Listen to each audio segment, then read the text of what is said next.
Hello, Mark. It's amazing to have you on the podcast today. Well, it's great to be with you. I'm looking forward to the conversation. And for me, I have known you for your activity for being a director in Institute of Economic Affairs. But also when researching about you, I have found out that you are a director of the relatively new organization, PopCon. Can you tell me what is it about and why people should pay attention to it? Yeah, sure. So you're right. Probably the very few people who have heard of me know me because I did a stint at the Institute of Economic Affairs, which is a free market think tank for 14 years. And then a couple of years ago I left and I set up this new venture, PopCon, which stands for Popular Conservatism. And this was 6, 8, 9 months before the British general election. And whilst I was at the Institute of Economic Affairs, all of my attention was on how do we explain free market economics. And my tenure there was almost exactly aligned with the tenure of the Conservative Party being in government in the United Kingdom. Actually, I started a little before David Cameron became Prime Minister, and I left a little before Rishi Sunak and the Conservatives were defeated in the July 24 general election. So all of my focus for the best part of a decade and a half was to explain why low taxes, less regulation, a smaller state would be beneficial to the country as a whole and the people who live in it. And I'd like to think I did a reasonable job at that. We got quite a lot of coverage. I think we won the argument, but we didn't change the dial. So in early 2024, I turned my attention to what I thought, at least for me, was an interesting question. Why was it that after 14 years of Conservative government in the United Kingdom, that the United Kingdom had not become more conservative in any aspect whatsoever? Pick your metric. Are taxes up or down? Is the state bigger or smaller? Is regulation more invasive or less invasive? Are individuals able to express their opinions freely and openly, more or less? In virtually any way that you would try to measure this, the United Kingdom, when the Conservative Party left office in July 2024, was less conservative than when it took office in 2010. And this is an extraordinary period of government in the United Kingdom, 14 years. All right, they were in coalition with the Liberal Democrats for the first 5, there was Brexit, there was COVID, all sorts of bumps in the road.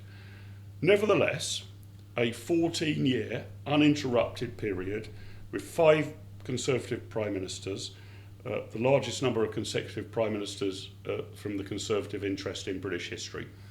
And at the end of it, the country is less conservative. And the question I set myself was, why might that be so? What has gone wrong? How is this the case? And it seemed evident to me that if a Martian had visited the United Kingdom in 2010 and just taken a snapshot of it, and the same Martian had come down in 2024 and just taken a snapshot of the United Kingdom, that Martian would have concluded that there's been a woke centre-left socialist-leaning government in place for the last 14 years. So what had gone wrong here? Now, there are all sorts of retail propositions about this. The 5 prime ministers we had were either too weak, or in Liz Truss's case, trying to act too fast, or didn't really have a plan put together, or it was very difficult to keep the party united. And there's some truth in all of those. But after investigating it in some depth, but the investigation goes on, I reached the conclusion that we have hardwired the British state in such a way that conservatism is nearly impossible in Britain if you retain the present constitutional apparatus. I don't want to sound flippant about this at all, and I don't want to either demean the United Kingdom or undermine the scale of suffering that was experienced by those under Soviet rule. But in many ways, in many aspects, we are now the equivalent of East Germany. Had a multi-party system, nominally, but had a structure such that it didn't matter, really, what the democratic will of the people was. The socialists were going to win. And had a creepy state, not a particularly murderous one. I mean, it wasn't Stalin's death camps or Hitler's Holocaust. It was a more creepy, sinister, everybody spies on everybody else and the state wins whichever way. So I set up this new organisation, Popular Conservatism, because I believe conservatism is popular. And it has won elections, but it hasn't been able to bring conservatism about on the basis of this fundamental question of why. And it struck me, I wouldn't go so far as to say I wasted 14 years of my life at the Institute of Economic Affairs. I'd like to think I made some sort of impact. But it strikes me that all of the sort of things that those broadly on the centre-right want, lower taxes, less regulation, more personal freedom, a growing entrepreneurial economy, all of those sort of things, are downstream of a bigger problem. That we free market, classical liberals who want capitalism to thrive and individual freedom to thrive are all wandering around in the valley of death, pointing to how infertile the ground is and spitting on it occasionally in the hope that we might get a tax cut. But the big problem is actually the structure of the United Kingdom in terms of governments makes this nearly impossible. And so to argue for greater freedom, more enterprise, lower taxes and all the rest of it is akin, it's not identical to, but it is akin to making those sort of arguments in the GDR in, let's say, the late 1970s or the mid-1980s. That's where we're at. So I've set up this new organisation to try and persuade people that what's needed is a grand constitutional reset of the United Kingdom. And if we don't get that right, then all of the retail things that we yearn for will not follow. If we do get it right, it's not guaranteed that they will follow, but they might. Mark, earlier in the year, I have interviewed David Starkey, one of the most conservative people that you can probably meet in Britain nowadays. And one of his key beliefs is that the power has shifted over time from Westminster's, from classical politicians. And one of your beliefs is that and correct me if I'm wrong, is that the UK has been ruled by Quangos. Mm-hmm. Why do you think quangocracy is so important to get rid of nowadays? Well, look, I'm with Starkey on this, right? And I'll go further than that. For 14 years at the Institute of Economic Affairs, I was desperately looking for a credible public intellectual who could change the frames of debate. We'd previously had this with Friedrich Hayek, to some degree with Milton Friedman, but somebody who was an academic and who really had a deep understanding, but was also able to publicly communicate it. And David Starkey, has been the intellectual genius behind the whole Popular Conservatism project. Because I sort of had a question, was fumbling around for answers, and Starkey answered it. He continues to investigate it. That's why he's a true academic and an intellectual. I think he reckons he's got about 98% of it right, but he is working to get the other 2% absolutely perfectly calibrated. And over many discussions with David, who's become a friend of mine, I was persuaded by his brilliant analysis that what had happened was that the democratically elected Parliament of the United Kingdom had basically franchised out its powers to some part to the quangocracy, and I'll explain what that means in a moment, but also to the judiciary.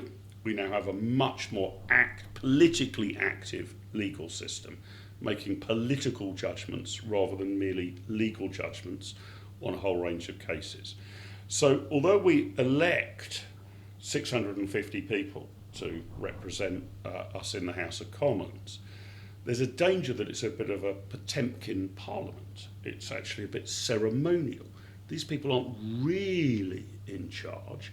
Probably as an absolute backstop, they can call the shots. Many people are feeling that, yeah. But on a day-to-day level, the power's been handed out to quangos and judges and lawyers. Now, what's a quango? It's a quasi-autonomous non-governmental organisation. Quite a mouthful. The idea here is that the Minister for, aviation, just to take a hypothetical example, not a real one, might not know all of the details about aviation safety and what's precisely needed on an aeroplane in order to land it safely, or exactly how air traffic control works. These are all very technical things. So rather than the Minister for Aviation deciding what the rules are, we'll just sort of have them as a sort of ceremonial person, but some aviation agency will work all of this out. So we now have, I think by latest count, but the number is contestable and goes up and down, 444 quangos in Britain. These are essentially panels of experts who, although ultimately could be overridden by Parliament, generally their advice will prevail on a day-to-day basis. Whether this is about you can't possibly build new housing here because there's a protected species of newt that we're worried about and our job is to protect endangered species, or whether it's about aviation safety was an example I gave to you, or in the public health arena, or in advertising, what is allowed to be broadcast on television, or what's allowed, what posters can you put up. Wherever you look, there's actually an invisible army of bureaucrats who are basically making the day-to-day decisions. And our politicians can technically override that, but in the battle of wits, our democratically elected politicians enter the arena of combat almost wholly unarmed. In consequence, a whole range of decisions are being made by the bureaucracy against the basic will of the people, probably against the broad intentions of the majority of Parliament. And we can't do anything about it because Parliament is now, it's not quite ceremonial, it can change the law, but has given away all of these powers to Ofsted are going to decide whether a school is good or bad. Not the Education Secretary, not the democratically elected Education Secretary from our government, Ofsted. Nobody can name these people. In terms of working out what the tax rates and the spending rates and the borrowing rates should be. Rachel Reeves is nominally in charge as our Chancellor of the Exchequer, but in reality we've given that power over to a quango called the Office for Budget Responsibility. They'll have their algorithms as these technical experts and they'll work out exactly what they think is going to come in tax and what's going to go out in spending and how bad that will be for borrowing. And it's almost like a parent saying to a child, here is your pocket money, Chancellor of the Exchequer, that's what you've got to spend. The bureaucrats are running Britain on a day-to-day level. And increasingly the judiciary has been empowered because rather than the UK deciding, for sake of example, although it's a very pertinent one, what should our immigration policies be? Who should be allowed into the UK, who shouldn't? When should you get automatic right to remain? What consideration should be given of whether you're bringing in a spouse or a family or if you've got health needs? We have a human rights culture now, partly in virtue of us being members of the European Convention of Human Rights, but at least as importantly, us enshrining this in English law. The BAT's decisions here, not to politicians, not to an election, but to individual judges who will decide whether an individual in front of them has a particular claim to a private and family life, whether Rwanda might be a safe place to send them to or not. The Supreme Court of the United Kingdom overrode our Parliament on that decision. Our democratically elected Parliament decided Rwanda was a perfectly acceptable place to send people to who we could not deport back home, and our Supreme Court, judges, lawyers, decided it wasn't, and the Supreme Court prevailed. So this isn't really a democracy anymore in Britain, in the true meaning of the sense. Parliament isn't really sovereign anymore. And David Starkey's intervention and excitement and focus on this has what's persuaded me that we've got the answer to all of the problems that Britain faces, which is we need to go back to the core principles of the United Kingdom's constitution of parliamentary sovereignty, that the House of Commons represents the people and public attitudes, and those must prevail, and everything else, frankly, should be downstream of that. Unfortunately, we've put the bureaucracy and the judges upstream of that, and our politicians, whether you love them or loathe them, and most people loathe them, are hamstrung. But the politicians in our system are the people you're supposed to be able to easily get rid of.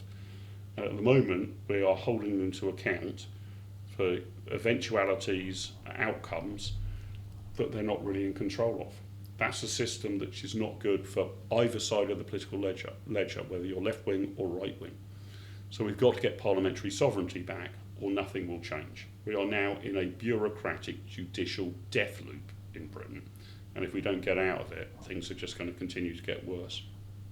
Well, it's interesting you mention ECHR in the UK ties with the European unions that still remain, although the Brexit happened, they still remain. And I'm always keen on asking this question to the Conservatives, because my path in politics, which is only about 2 years now, has started in the Council of Europe, Mm-hmm. which monitors human rights. Which is important to say, it's distinct from the EU. It's very different from the EU. It's a different international body, right?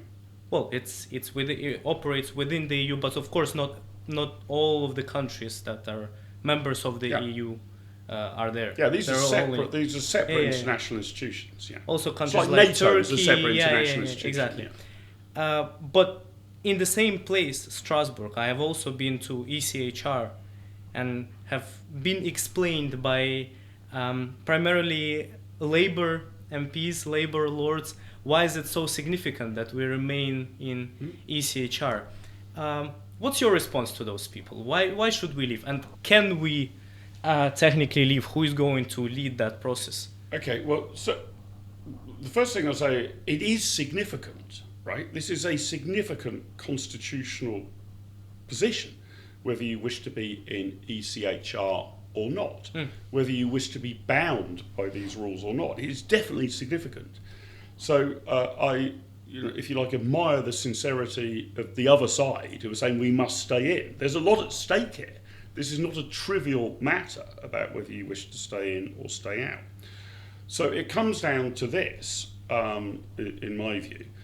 Do you believe the affairs of the United Kingdom, or indeed, I dare say, these debates could be happening in other European countries as well, are best organised by agreeing a particular code and handing it over to a court in Strasbourg, or even domestic courts that try and interpret as best they are able these rules, in order to ensure that you have, for example, the right to a private life and a family life? Do you want those decisions handed over to a liberal judicial system, or do you want those decisions made by a democratically elected parliament? That's what's at stake. That is significant. That is a choice. And, I admire people who say, actually, no, I don't want our politicians deciding this. I think it is very important that in the United Kingdom we cannot extradite or return an Albanian to Albania because his son has a particular dietary preference for English chicken McNuggets. I'm not lying about this. It was an actual Is it an actual thing? Actual case. I've never heard this. And it would no. disrupt his family life to send him back to Tirana or Albania, because his son really, really likes the chicken nuggets that are available in England. Now, These decisions can either be made by judges. I should just clarify that was a first instance decision. I don't know whether it's been overturned higher up. But those sort of decisions are either made by judges and bureaucrats, or the rules are set by politicians. Pick a lane. A case can be made for each. A case can be made for each. I'm conscious that we don't necessarily want the totalitarian rule of the majority, right? We seem, however, in the UK to have managed this pretty well over several hundred years now, that I'm not sure I want these judicial backstops and bureaucracy intervening in these sort of micro cases. And one of the huge issues in the United Kingdom at the moment is how we deal with migration. I'm afraid the debate about it has become both poisonous and confused, and those two things tend to go together because there are a multifaceted range of areas about immigration. Are you coming here to work? Are you seeking asylum? Are you genuinely fleeing persecution? Who can you bring with you?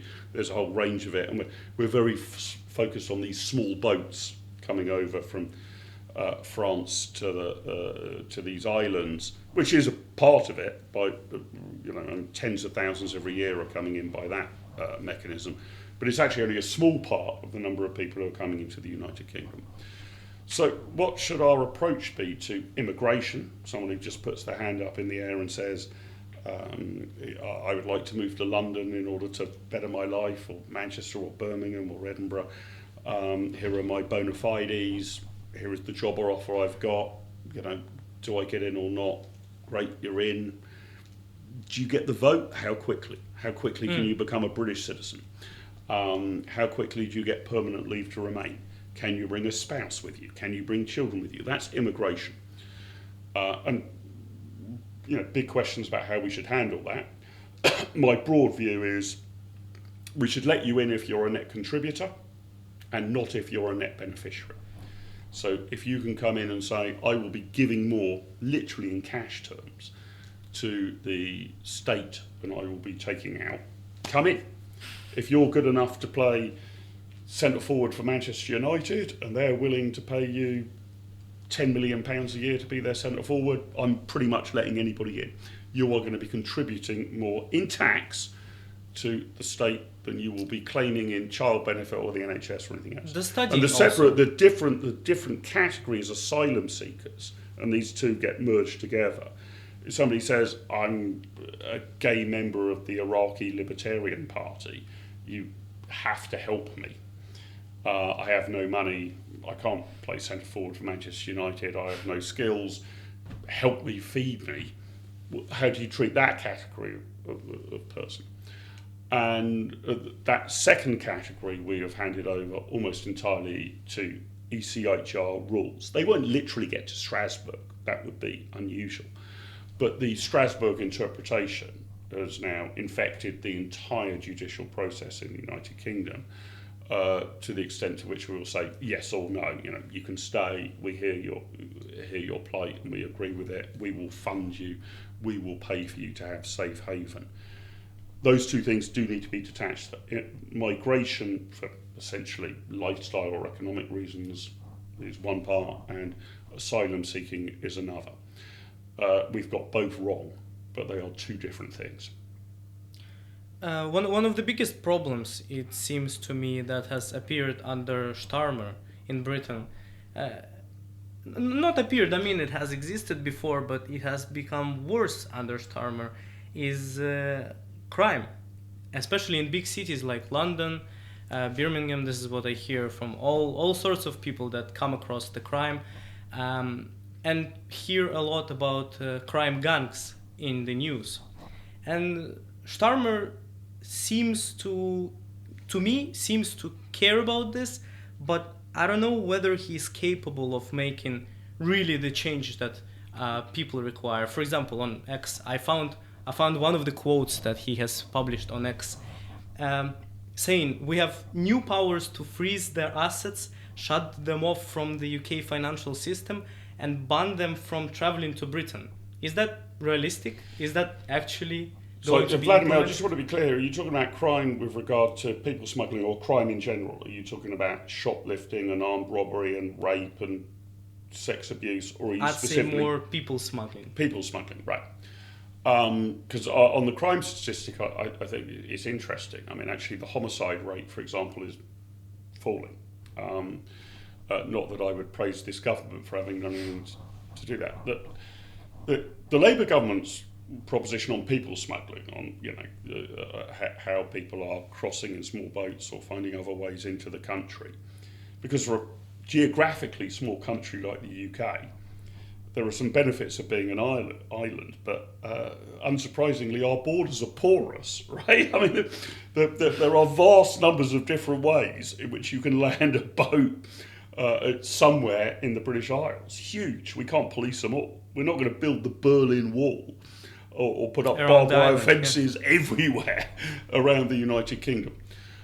So how does one approach this? Now, in my view, the present Labour government is being entirely performative about this. We're going to smash the gangs. How many of you are arrested? Who have you nicked? What's the penalty for these people? And just as we're talking today, over the last couple of days, there's been a controversial, but in some ways quite brilliant, BBC investigation into the gangs.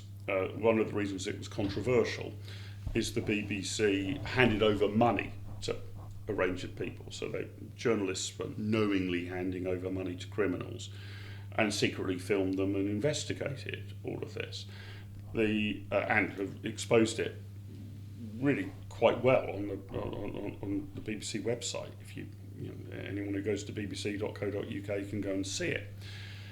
The BBC seemed to be the very left-wing state broadcaster of the United Kingdom, seemed to be doing more to smash the gangs than Border Force. I don't know the exact numbers of people who have been rounded up, convicted and sent to jail for life for being involved in people trafficking. But on anecdotes, very, very little happens. A case was actually put to me, I can't remember the person's name, who had been convicted of being involved in people smuggling. He was in Britain, he was charged, he was convicted, and he got a 20-month suspended sentence. So to be clear about what that means, you don't serve any jail time, you'll only serve any of it if you're convicted further down the line. So there's no deterrent, there doesn't seem to be much policing. Obviously, just as a matter of geology, we have a very porous border. It's quite difficult to stop someone who's determined in a boat to get somewhere onto British shore. I mean, we're not going to. We would need to quadruple the size of the British Navy and have them doing nothing else, or put barbed wire up around every coastline. But we got the incentives wrong. Once you get here, it's very, very hard to get rid of you. There's virtually no punishment. You can easily pass a test, and the vast swathe of left-leaning human rights lawyers will leap to your aid at the expense of the taxpayer to make sure that you are retained in the United Kingdom. So the gangs are not going to be smashed any more than we have won the war on drugs. It's a similar conundrum, but we are approaching this even more idiotically than we've approached the war on drugs over the past 30, 40 years. Another promise by Starmer has been that he will stop the illegal migration. Limit the migration numbers. Of course, people can argue to which extent he was just, saying this for the sake of it, for people to vote for him. But we have now seen that more than 25,000 migrants have crossed the English Channel so far in 2025, according to BBC official figures. So it seems to me, analyzing the figures and really analyzing what is going on based on data, he's not doing that well either, is he? No, I mean the numbers are disastrous, basically. As I say, I think it's important to not only focus on the small boats issue, right? We have net something like 700, 800,000 people coming in per annum to the United Kingdom. Some of these are small boats. That gets the attention because they're easy to film and there's a sort of story behind it. But the numbers are not going down. I mean, that's as clear as day. And, why might this be the case, do we think? in my view, it's, you can meet President Macron as much as you want, and you can sign deals with the French, and I'm not against these things per se. Probably the British authorities and the French authorities need to work together. But basically, Britain has now become a welfare magnet. Your chances, and human beings of all creeds and colours, are basically and typically rational. If you give them a shot at something and the odds look good, they'll take it. They will take it. And the odds look very good if you're coming into the United Kingdom. Your chance of being deported is extremely small. Your welfare benefits that you'll receive while you're here are extremely high. Your ability to get your family in is extremely good. Your ability to disappear into the grey or black market economy is high. People are making these judgments, right? These are genuine, rational judgments, by and large, not people who are panicked and fleeing for their lives, by and large. This is emphatically not the equivalent of Jewish families fleeing the horrors of Auschwitz. It's simply a different phenomenon. Now, that's not to say that nobody ever turns up on our shores who has been persecuted and by some miracle has got here and has a good claim that they really are fleeing. It's a game, in the literal sense of it. People are gaming the system. We're turning over endless hotels, for crying out loud, to people who are fleeing persecution. We're not just giving them a loaf of bread and a cup of tea and a tent. Hotels in Canary Wharf. They're also given some money, to be fair, in addition to hotels. Well, I mean, why not? Right? I mean, once you're putting people up in 4-star hotels, why not? And access to services. Now, again, it's important to be proportionate about this. If somebody's coming in and you're processing their case, I guess we probably want to make sure they haven't got a communicable disease, for example. So, some rudimentary testing. But I mean, other cases, again, the total cost of this is not high, but the offence of it is people begin sort of PlayStations and Nintendos and widescreen TVs, paid for by taxpayers in the UK who are struggling or incapable of paying for these things themselves. So you've got, weirdly, a two-tier system that looks like, on the face of it, favours the incoming new arrival over the incumbent. And the incumbent, your average Joe, working for a job, trying to make ends meet, getting by, is being asked to pay for these people to have potentially 4-star hotel accommodation, some money on top, which I gather from recent reports that you can go down the bookmakers and gamble that, so they can have a flutter on the horses, potentially a PlayStation, fast-tracked into healthcare, whilst the incumbent isn't getting that. This is diabolical. In terms of the treatment of citizens with regard to cash, I'm actually in favour of a two-tier process. I'm not in terms of justice, but in terms of cash and welfare I am.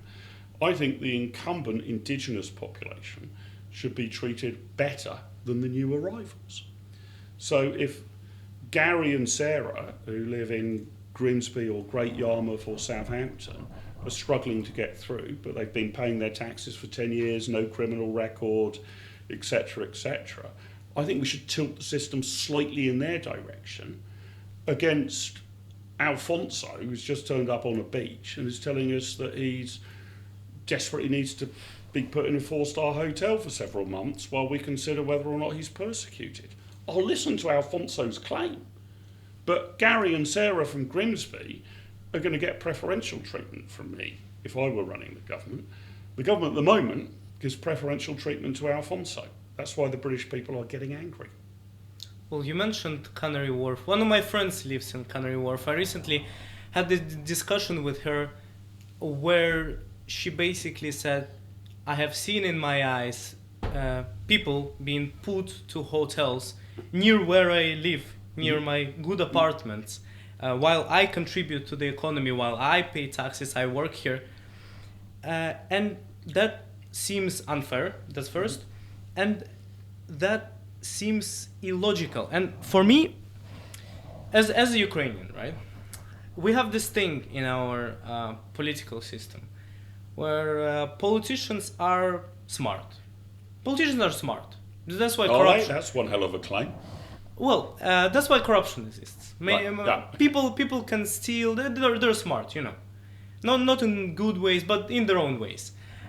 So, as a Ukrainian, I naturally assume if this keeps happening, and there have been so many governments that keep changing, why does this keep happening? It cannot be only due to incompetence of the government.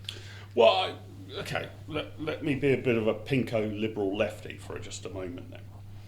What do you think the UK should do on Ukraine, for example?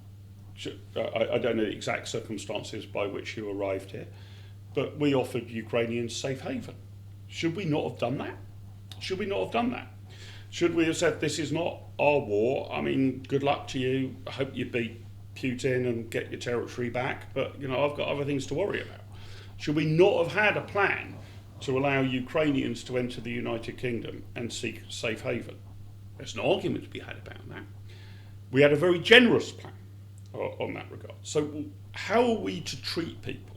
The overarching question, how are we to treat people from distressed parts of the world who may wish to seek safe haven in the United Kingdom? How are we going to deal with that? And, you know, I do not have a heart of stone. I think we should be open-minded and tolerant to that. But I think we should also be partial. It seems to me that, by and large, I haven't got the statistics, but Ukrainians moving to the United Kingdom likely to be easily assimilated into United Kingdom culture. Yeah, some will be claiming welfare, others will be working, some will be entrepreneurs, some won't. But generally speaking, an easy cohort to assimilate into the United Kingdom. People fleeing other parts of the world without the same sort of broad Judeo-Christian liberal mentality, more complex. I'm not saying we shouldn't show them safe haven, but, you know, somebody who turns up saying, you know, well, I was being persecuted because I was on the wrong faction of ISIS. Well, you're going to be a bit harder to assimilate into UK society. But I'm not a pull up the drawbridge person. You know, I want the population of the United Kingdom to grow. That's usually the sign of a successful country. But it should grow naturally and incrementally and in a way in which the people coming in are assimilated. And you said politicians are great at gaming the system. All people are good at gaming the system. Once you set down the rules of the game, obviously it's not a game, it's the game of life, people will work out what that means. And we are essentially telling people that we are the welfare state of the world. And if you make a claim, however spurious, that you are persecuted, or a claim, however spurious, that you are under the age of 18 or 16, even if you're, you know, to anybody's obvious investigation to one's eyes in your 20s, and you know you need the UK to look after you. Our approach at the moment is we will, and I sort of admire that generosity of spirit, but I'm afraid it's the welfare state gone mad, and going back to the Channel crossings, these are overwhelmingly men of fighting age. This is not women and children in tears. No doubt there are some women and children in tears, but these are men of fighting age who are coming here not because they are fleeing persecution, but because they think they have an edge in being in the United Kingdom. And they're probably right. So we need to end the magnet, right? If you switch off the magnet of 4-star hotels in Canary Wharf and pocket money and Nintendo PlayStations and access to a healthcare system that's far better than the place you come, you've got to switch that off. I mean, I would act in the same way, right? If, I don't know, the United States of America suddenly said, If you turn up at any US airport or on any US beach and you claim you're persecuted, we will put you in a 5-star hotel for 18 months. We'll give you spending money. You can wander around and as if the place is your own. I'd be pretty keen to seek asylum in the United States myself. We have set up the wrong incentives. We're to blame, not these people. So you've got to switch off those incentives and have a system that is firm but fair. So I'm not saying nobody can come in, and I'm not saying nobody can come in pleading persecution. I'm saying we should do it by cohorts, and we should expect when people come in, they abide by the laws of the club. This is an important thing. Kemi Badenoch, the leader of the Tory party, has got a good sort of line on this, which I agree with, that this is a home, not a hotel, the United Kingdom. Obviously, it's got hotels in it, but it's a home.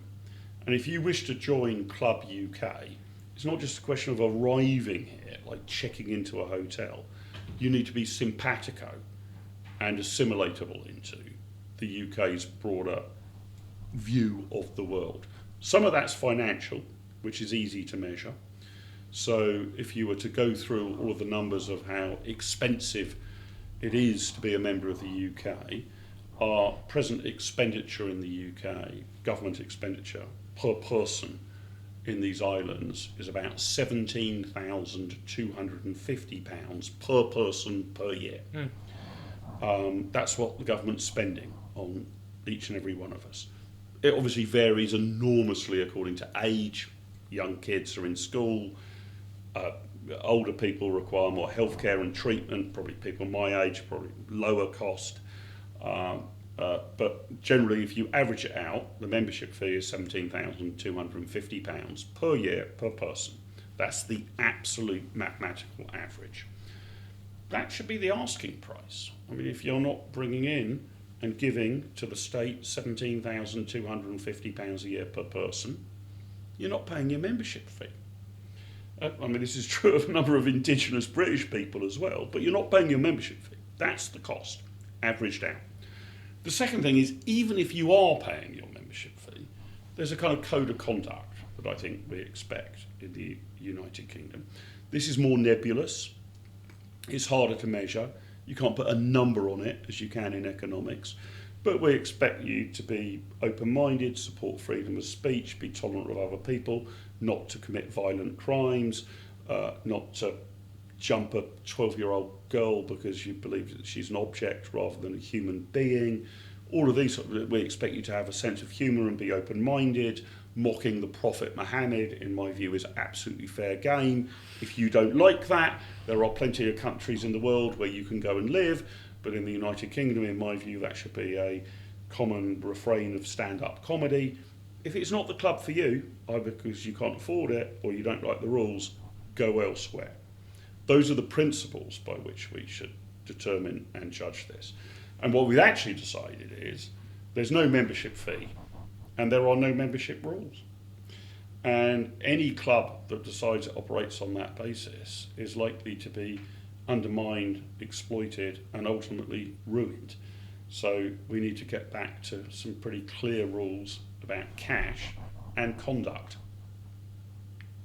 Let's switch to a very important yet very different topic, rather than those that we've discussed, which is taxation. The UK, although it remains one of the countries that has one of the highest rates of taxation, it still does not reach the levels of Sweden, Denmark, Norway, you name it.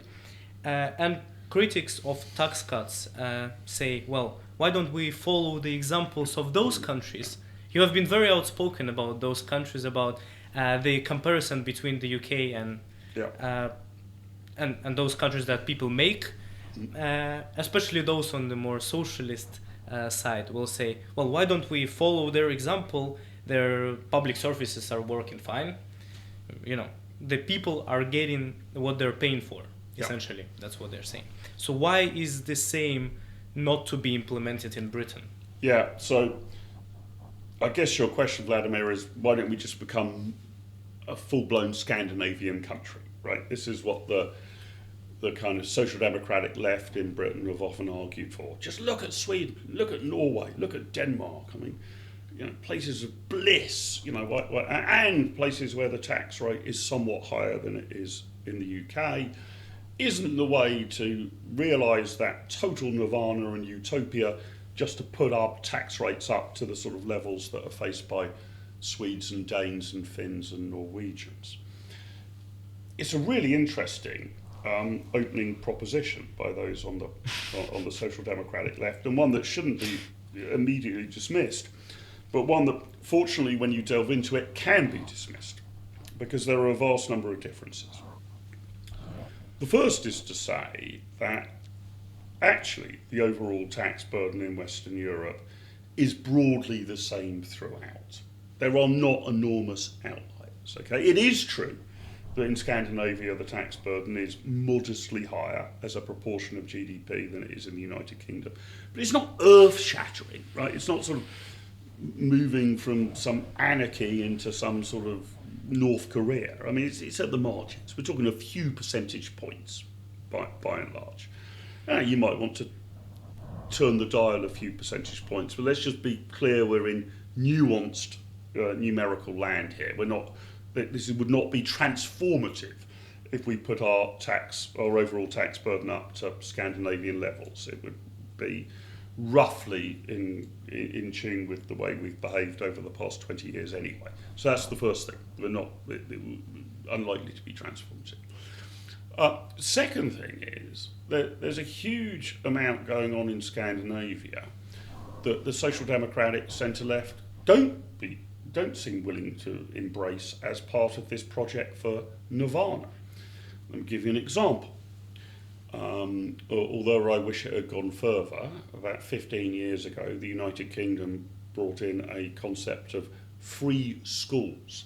This was to say that parents or others could set up a school that would be eligible to receive the state subsidy per pupil and could compete with the state sector. This was based on the Swedish model. But we weren't as right-wing as Sweden. In Sweden, when they brought it in, you could run a school for profit. For profit. You could run a chain of schools in the same way you might run a chain of hotels or a chain of pizza restaurants or a chain of pubs. You could profit maximise by running schools. This was too right-wing for the Conservative government's blood in the United Kingdom. So we didn't go the whole Sweden. So they're picking one thing, taxation is higher, but not picking some of the others. There is no minimum wage in Denmark. Have you ever heard a centre-lefty social democrat saying we need to be more like Denmark, that is why we should abolish the minimum wage? I haven't. So you've got to take it as a piece. The other thing, broad observation rather than technical one, is that in Scandinavia, much of the government expenditure isn't about a very active state, it's about a redistributive state, okay? So much of this tax is taking money from one cohort and giving it to another. Broadly, the rich to the poor, the working to the not working, but basically it's collecting a bunch of cash from one group of people and giving it to another group of people. That's very different to actually running state industries. So the healthcare system in Scandinavia is much more privatised, liberal free market than it is in the United Kingdom. We're not taking a bit more money from the rich and giving it to the poor and then saying, sort out your private healthcare. We are running a socialist healthcare system. The government's running it, one of the biggest employers in the world. So I actually think if we moved to some of the things in Scandinavia, we would be a more right-wing country, not a more left-wing one. Does it mean it's good? Well, I mean, I would actually, I want my cake and eat it. I mean, I want taxes to go down, regulation to go down. I think regulation would be lower if we adopted the Danish model. But the idea, which is one perpetuated by the social democratic left, that the magic of their system is that tax is higher, is wrong. It is a feature of it. It's a minor feature of it. And there's a whole range of other things going on. And all of those things which are on the more free market capitalist side of the ledger, the likes of Polly Toynbee and Owen Jones just overlook. The left just overlook the absence of a minimum wage. Hire and fire in Denmark. You can get rid of people if you don't like them in the workplace. Because of the minimum wage. Well, there's no minimum wage. I mean, you can hire and fire. It's almost, I don't want to exaggerate, it's almost US employment law. Well, I don't see any lefties in Britain arguing for that you should be able to hire and fire at will. So if you want the whole package, quite a lot of it is right-wing, and a big element of the higher taxation is just transferring cash. It's not the state running industries like health and education. Those tend to be in more private hands. It's just we're taking a bit more from millionaires and billionaires and giving a bit more to those who are on sub-average incomes. So in the whole enchilada of it, it's not obvious to me that Scandinavia is a left-wing paradise. And the elements of its success have been more on the right, actually. And the elements of its growth has certainly been that since the 1970s, they've moved away from high state spending. If you go back to the 1970s, Sweden had a state in terms of overall spending not far off that of the Soviet Union. It's fallen since the 1970s. The state sector as a proportion of Swedish GDP is down. This is commensurate with Sweden broadly being a nice place to live. A reduction in the size of the state as a proportion of GDP.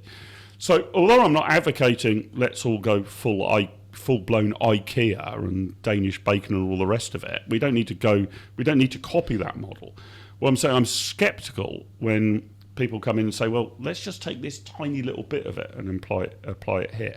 The tiny little bit of it seems to be higher taxes, but the wider picture actually speaks to the success of Scandinavia insofar as they've had success, being down to liberalisation and marketisation and a reduction in the size of the state, not dialing up tax a notch.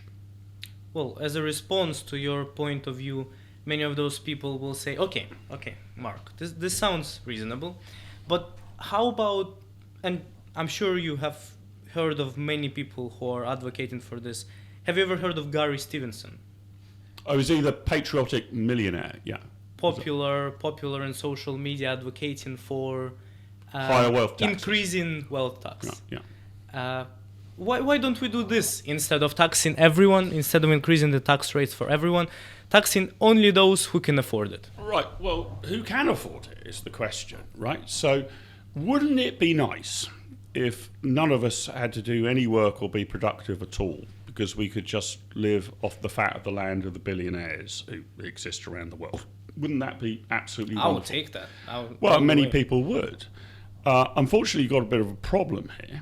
In that, basically, roughly speaking, in the Western world, people consider rich people to be people who are 50 to 100% richer than they are, right?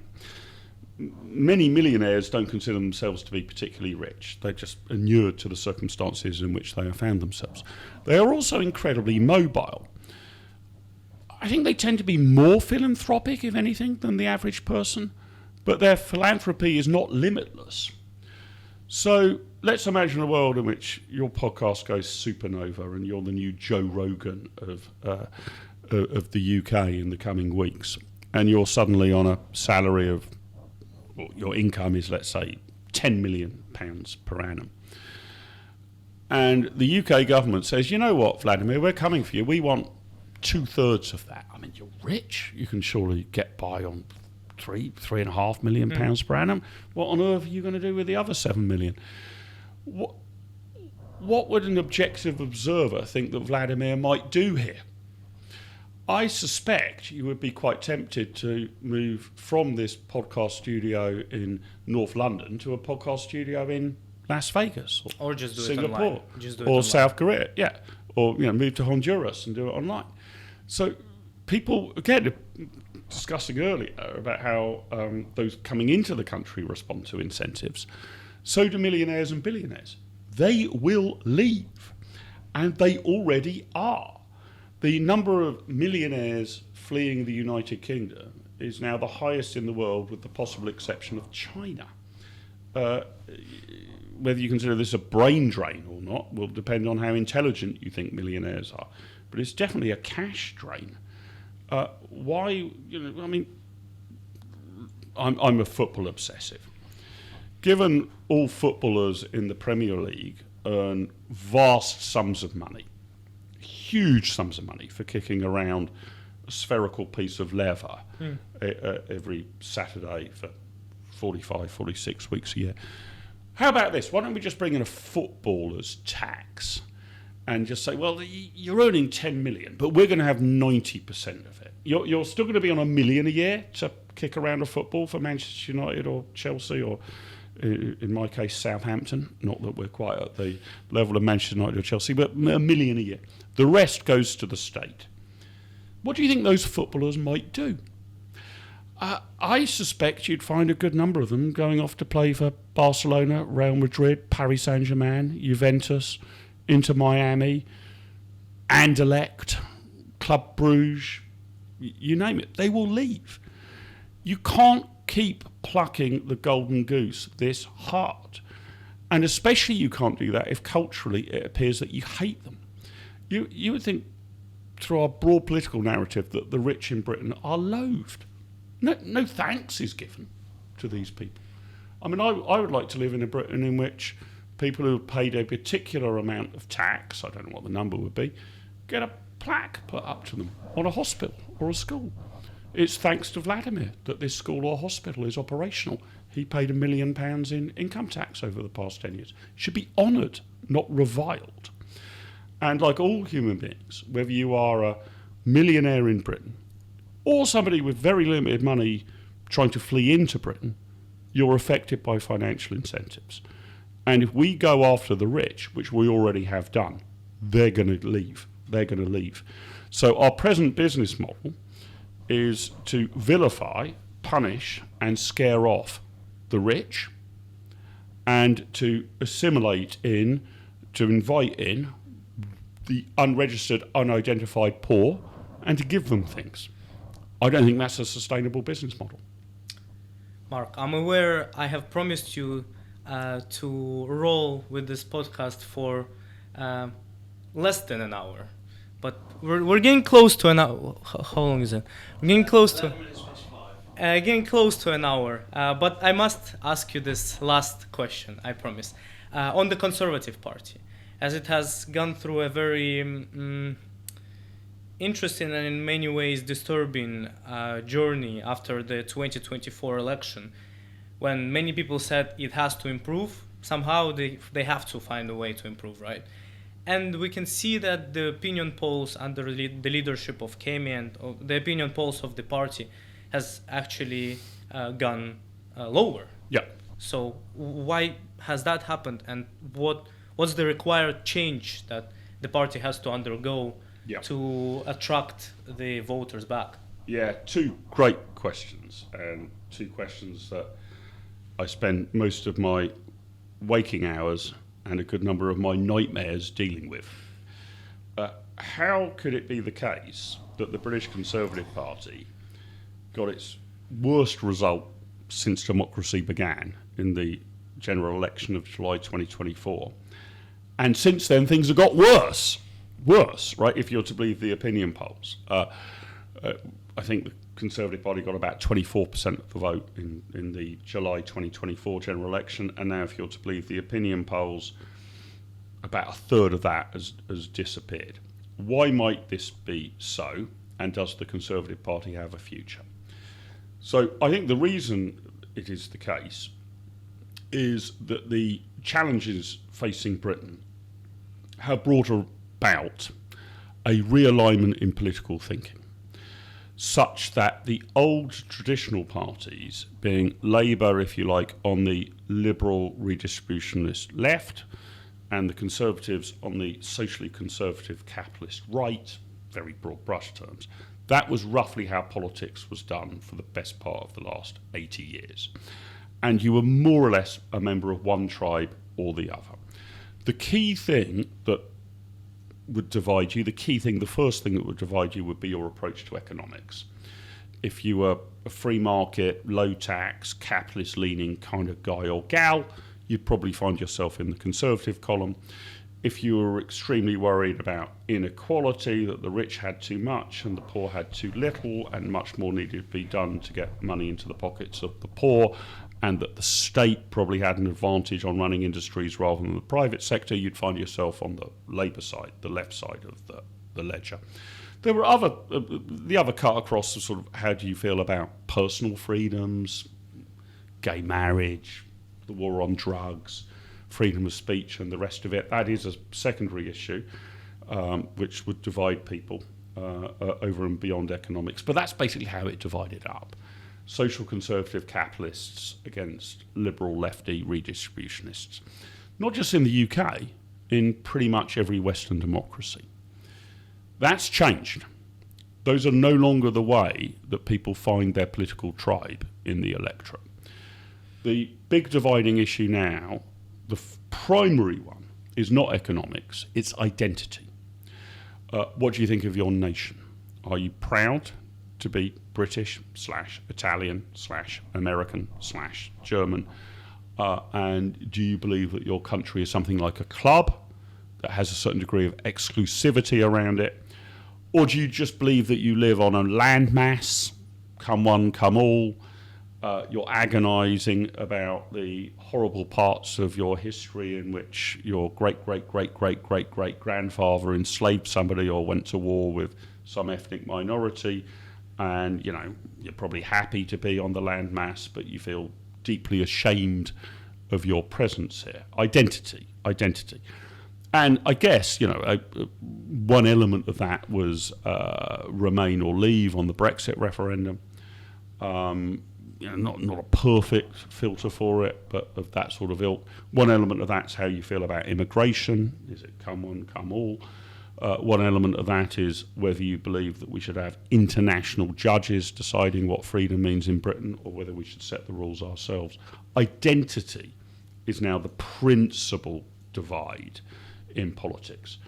And Britain's behind on this, right? I mean, look at America. This is exactly what the political divide is in America. Make America great again is the Trump rallying cry. Look at Italy with the rise of Meloni. Look at France. It's now Macron versus Le Pen, no longer the Gaullist Republicans against the French socialists.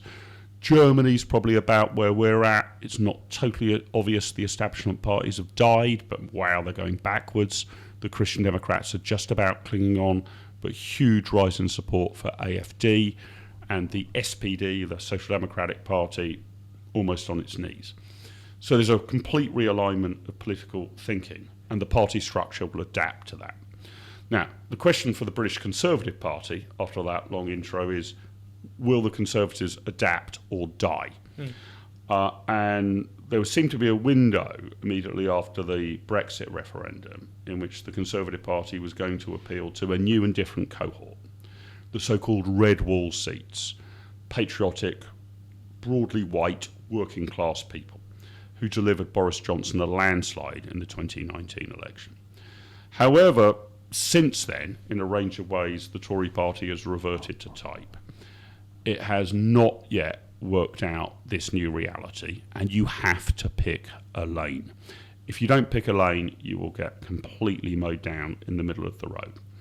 So, to my mind, it's not particularly about the leadership of Kemi Badenoch, nice enough, bright enough person. It's about the Conservative Party deciding what it is. Is it patriotic or is it internationalist? Is it pro-capitalist or is it pro-big government? Does it believe the man in Whitehall knows best, or does it believe average Joe knows best? At the moment, it can't answer those questions. And 100 years ago, something similar happened historically to the British Liberal Party, who had been a dominant force in 19th century politics. You could almost not really imagine at that time British politics being without them. But the rules of engagement changed. A party coalition that had been held together by supporting the wider enfranchisement of the middle class, more voting rights, free trade, the empire, these are basically the things that held it together. Colossally successful with that coalition, were suddenly faced with rather different questions, new questions. Those questions have been resolved or have gone away. The new questions were, do you support the emergence of a British welfare state?